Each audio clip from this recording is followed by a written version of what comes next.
Ini adalah dunia di mana setiap orang harus belajar bahasa Mandarin. Seorang pria tua berdiri dengan tangan terlipat di tengah gurun. Dia hanya mengucapkan satu kalimat.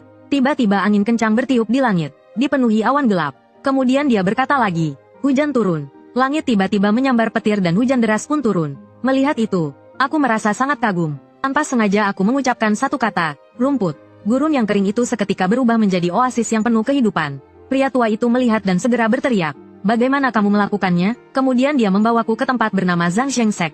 Melalui penjelasan, aku baru menyadari, aku telah bereinkarnasi ke dalam dunia di mana kata-kata menjadi hukum. Karakter Tiongkok adalah tulisan sakral di sini. Namun bagi orang-orang di dunia ini, mereka hanya mengandalkan bahasa Mandarin sebagai metode latihan. Mereka tidak memahami artinya. Karakter Tiongkok adalah hal yang sulit bagi orang di dunia ini. Tapi bagi saya, itu sangat mudah.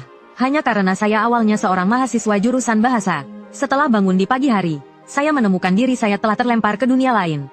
Kemudian saya mengantri panjang menunggu ujian. Pada saat itu, seorang elder dari sekte mulai mengumumkan, siapa yang bisa membaca tulisan sakral di lonceng Zhangsheng, maka lonceng keabadian bisa dibunyikan. Dan lonceng keabadian memiliki 9 bunyi. Orang biasa hanya bisa membunyikan 3 kali. Mereka yang bisa membunyikan 9 kali bisa menjadi anak dewa. Setelah mendengarnya, saya menangkap seorang pria gemuk di dekat saya dan ingin bertanya padanya. Kenapa tidak mengatakan apa yang terjadi jika ada 10 bunyi? Pria gemuk itu memandang saya dengan ekspresi meremehkan dan berkata, apakah kamu gila? Orang yang bisa membuat lonceng keabadian berbunyi 10 kali. Hanya para kekuatan di tingkat kaisar yang bisa melakukannya. Apakah kamu pikir ada peserta seperti itu? Setelah mendengarnya, aku tersenyum dan diam. Hanya saja aku sedikit menantikan simbol-simbol ilahi yang akan muncul dari lonceng keabadian.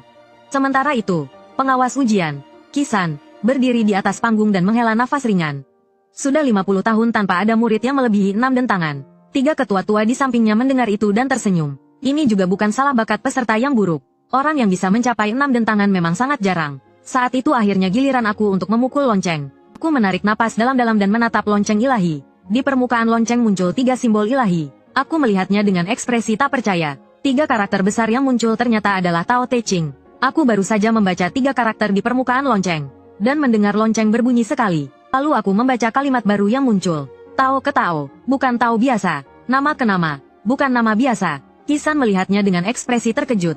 Anak kecil yang terlihat sangat biasa ini, ternyata dengan cepat membaca 2 kalimat simbol ilahi. Sementara itu, aku sudah tenggelam dalam kesenangan membaca simbol-simbol ilahi. Meskipun aku tidak bisa menghafal Tao Te Ching, tapi membacanya ternyata cukup mudah. Tanpa nama, awal mula langit dan bumi. Dengan nama, ibu dari semua makhluk. Lonceng berbunyi 2 kali lagi. Kisan merasa darahnya mengalir deras, penuh semangat. 3 ketua tua yang duduk di kursi juga melihatku. Anak ini ternyata bisa membaca 4 kalimat simbol ilahi sekaligus. Dia adalah